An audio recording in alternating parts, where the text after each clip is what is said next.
Welcome friends, আমি সৌরভ। তো আমি এখন কথা বলবো মহেশবাবুর নতুন মুভি গুন্টুর কারাম। তো এই মুভিটা কেমন ছিল, তো সেটা নিয়ে কথা বলবো। তো এই মুভিটা হিন্দি ডাব, কিন্তু হিন্দি ডাবে আসে নাই। তো আপনারা ইংলিশ সাবটাইটেলে দেখতে পারেন। তো ইংলিশ ইংলিশ সাবটাইটেল দেখা অনেকের পক্ষে সম্ভব না, বা অনেকে বিষয়টা বুঝতে পারবে না সেইভাবে। তো যাই হোক, তারপরেও চাইলে অনেকেই দেখতে পারেন যারা মহেশবাবুর ফ্যান আছেন। তো তারা, তো গুন্টুর কারণ এটা গল্প খুবই সাধারণ ছিল, খুবই সাধারণ একটা গল্প। কিন্তু তারপরেও এখানে মহেশবাবুকে যেভাবে প্রেজেন্ট করা হয়েছে, মানে কিছু মাসি এলিমেন্ট রাখা হয়েছে, যার কারণে মুভিটা কোথাও গিয়ে একটু ভালো লাগে।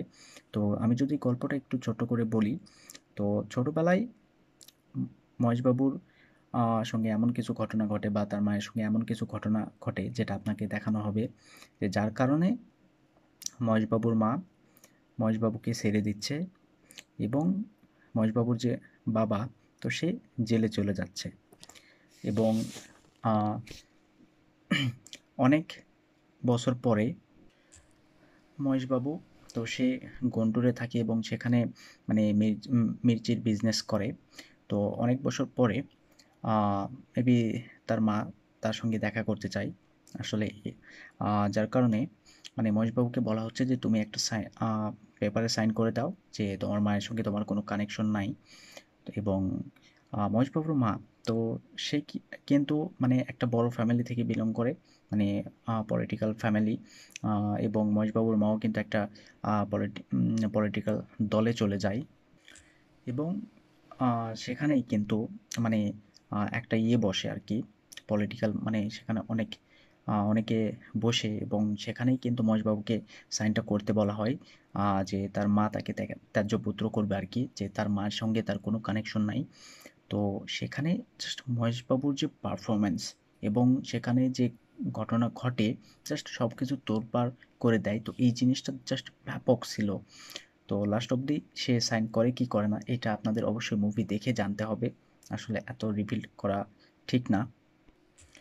তো এটাই আসলে মুভিটার মেন গল্প। মানে এই মুভিটার গল্প খুবই সাধারণ একটা গল্প, কিন্তু এখানে এই যে মা ছেলের যে ইমোশন, মানে একটা মা, সে তার ছেলেকে একদম মানে ত্যায্য পুত্র করতেছে, বা ছোট থেকে তাকে একদম ছেড়ে দিয়েছে। তো এই যে ইমোশন, তো ইমোশনটাকে সেইভাবে ফুটিয়ে তুলতে পারেনি প্রথমত। দ্বিতীয়ত, এখানে মানে এই যে পলিটিক্যাল যে অ্যাঙ্গেল, তো এই পলিটিক্সের ওপর, এবং এই যে মহেশবাবুর যে লাভ অ্যাঙ্গেল, এখানে যে লাভ অ্যাঙ্গেল রাখা হয়েছে, তো এই দুইটার উপরে ফোকাস রাখা হয়েছে, যার কারণে মুভিটা কোথাও গিয়ে আমার মানে খুবই খারাপ লাগছে। যদিও এইটা খুবই সাধারণ একটা গল্প ছিল, তারপরেও যেহেতু মানে সব কিছু মাসিভাবে এই মুভিটাকে বানানো হয়েছে, যার কারণে আমি ভাবছিলাম যে আমরা মানে কোনো এক সময় অনেক আগে ছোটবেলায় যখন দেবজিৎ তাদের মুভি দেখছি, যখন তারা মানে সাউথের এই মুভিগুলোর রিমেক করতো, এবং তাদেরকে এইরকম মাসি হিরো হিরো হিসেবে প্রেজেন্ট করা হতো, সেটা কিন্তু দর্শক প্রচুর এনজয় করতো।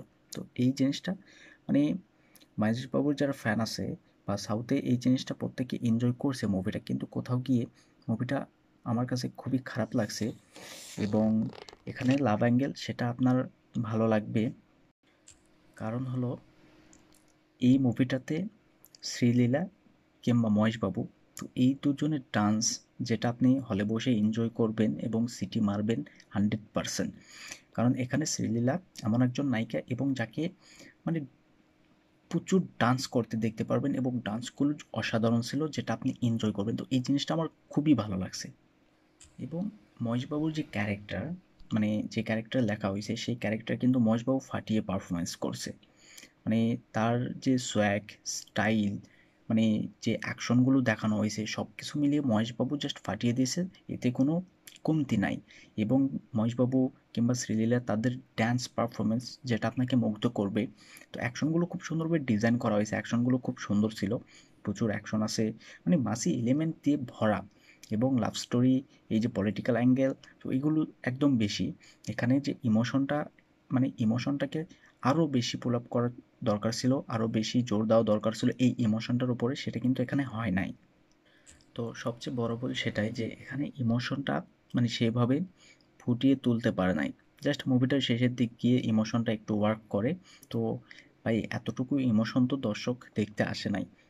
এখানে গল্পের শুরুতে যে সিনটা দেখানো হইছে তো সেই অনুযায়ী কিন্তু ইমোশনটা এখানে বিল্ড আপ দেওয়ার দরকার ছিল। মানে গল্পে ইমোশনটা আরও বেশি দরকার ছিল।